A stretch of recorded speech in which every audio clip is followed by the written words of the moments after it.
Favourite serials இனி டிவிக்கு முன்பே சன் நெக்ஸ்ட் ஆப்ல ஜாலியா எல்லாருக்கும் முன்னாடியே பாருங்க. இப்பவே சன் நெக்ஸ்ட் ஆப்பை டவுன்லோட் பண்ணி சப்ஸ்கிரைப் பண்ணுங்க. எப்பவும் பொண்ணுங்க அவங்க வாழ்க்கையில சந்தோஷமா இருக்கணும், அப்பா அம்மாவை சந்தோஷமா பாத்துக்கணும், கூட பிறந்தவங்களை நல்லா பாத்துக்கணும், தன்னை நேசிக்கிறவனுக்கு உண்மையா இருக்கணும்னு நினைக்கிற ஒருத்தி சார் அவ. என் வாழ்க்கையில நான் இது வரைக்கும் அதை செய்யணும் இதை செய்யணும் எந்த லட்சியத்தையும் வச்சிருந்ததில்ல. வாழ்க்கை போன போக்குல தான் போயிட்டு இருந்தேன். ஆனா ஆனந்தியை சந்திச்சதுக்கு அப்புறம், அவ குடும்ப கஷ்டம் தெரிஞ்சதுக்கு அப்புறம், அவளோட சந்தோஷத்துக்காக என்னெல்லாம் பண்ணணும்னு மட்டும்தான் சார் நான் யோசிச்சேன். அப்படிதான் சார் அவகிட்ட நான் அழகான அறிமுகமாகி அவ மனசுல இடம் பிடிச்சேன். அப்படிப்பட்டவளோட காதல் எனக்கு கிடைச்சும் இன்னைக்கு அவ என் மனைவியா மாறியும் அவ கூட முழுசா வாழ்ற சந்தோஷத்தை என்னால அனுபவிக்க முடியலையே சார். எந்த பொண்ணுங்களுக்கும் யாராலையும் எந்த பாதிப்பும் வரக்கூடாதுன்னு நினைச்ச என் ஆனந்தியோட வாழ்க்கையில யாரோ ஒரு அயோக்கிய ஒரு விஷத்தை கலந்துட்டு போனான்னு தெரிஞ்சு நான் எப்படி துடிச்சேன் தெரியுமா சார்?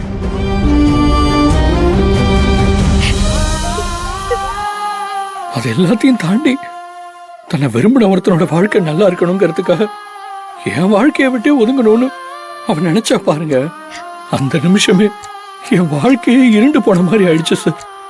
எங்க ஆனந்தி நான் இழந்துட வேணும்னு ஒரு பயம் வந்துருச்சு.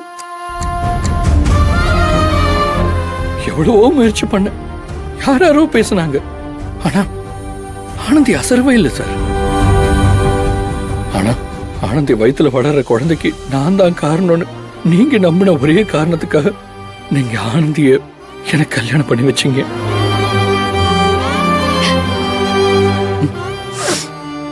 நான் விருப்பத்தோட அவ கழுத்துல தாலி கட்டாம இருக்கலாம், ஆனந்திய கூட வாழணும்னு நினைக்காம என்னை விட்டு ஒதுங்கணும்னு கூட நினைக்கலாம். ஆனா எப்படி இருந்தாலும் இப்ப இந்த நிமிஷம் நான் உலகமா நினைக்கிறேன் ஆனந்தி என் பொண்டாட்டியா என் கூட இருக்கா சார். என்னோட கடைசி மூச்சு இருக்கிற வரைக்கும் ஆனந்தி கூட நான் வாழ்றதுக்கான சந்தர்ப்ப சூழ்நிலை அமைச்சு கொடுத்தது நீங்க சார். நீங்க இதை விட வேற என்ன சார் எனக்கு பண்ண முடியும்? என்ன துண்டு துண்டா வெட்டினாலும் நான் உங்களுக்கு விசுவாசமா இருப்பேனே தவிர ஒரு நாளும் உங்க மேல எனக்கு கோவமே வராது சார். காரணம் ஆனந்திய நீங்க தான் சார் எனக்கு கொடுத்திருக்கீங்க. அன்பு, ஆனந்தி எந்த அளவுக்கு நல்லவளோ அதை விட ஒரு படி மேல நல்லவன்டா நீ.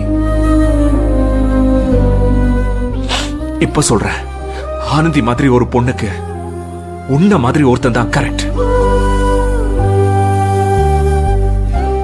நான் கூட பல தடவை நினைச்சிருக்கேன், எல்லா விஷயத்திலையும் நான் விருப்பப்பட்ட எல்லாத்தையும் பண்ண அந்த கடவுள் ஆனந்தி விஷயத்துல மட்டும் ஏன் இப்படி பண்ணாருன்னு. ஆனா அதுக்கு காரணம் என்னன்னு இப்பதான் எனக்கு புரியுது. ஆனந்திக்கு ஏத்தவன் நான் இல்ல, நீதான். என்கிட்ட வெறும் பணம் மட்டும் தான்டா இருக்கு, ஆனா உன்கிட்ட நல்ல குணம் இருக்கு.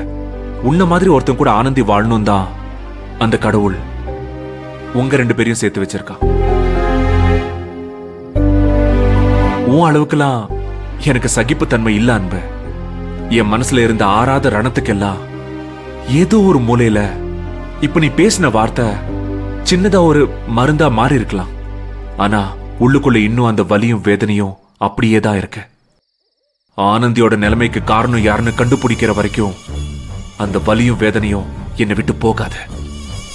ஆமா சார், அந்த ரகுவை கண்டுபிடிச்சு இதுக்கு யார் காரணம்னு தெரிஞ்சுக்கிட்டா உங்க மனசுல மட்டும் இல்ல சார், ஆனந்தி மனசுல இருக்கிற ரணமும் ஆறி போயிடும். அது மட்டும்தான் சார் இந்த பிரச்சனைக்கு ஒரு தீர்வா இருக்க முடியும். அதுக்கு என்ன பண்ணணுமோ அதுக்கான முயற்சியை நாம எடுக்கணும் சார். ஆமா அன்பு, அந்த ரகுவை கண்டுபிடிக்காம நாம இங்கிருந்து சென்னைக்கு போக கூடாது.